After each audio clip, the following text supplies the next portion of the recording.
بسم اللہ الرحمن الرحیم۔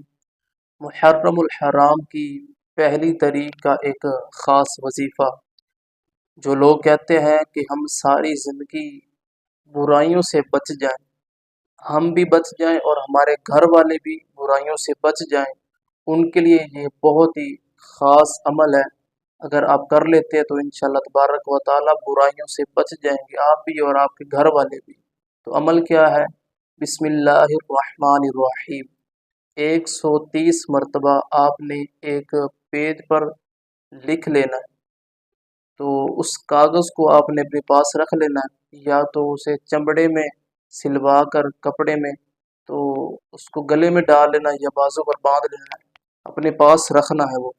تو انشاءاللہ تبارک و تعالیٰ اس کی برکت سے انشاءاللہ آپ بھی برائیوں سے بچ جائیں گے اور آپ کے گھر والے بھی برائیوں سے بچ جائیں گے۔ تو اللہ تبارک و تعالیٰ عمل کی توفیق عطا فرمائے۔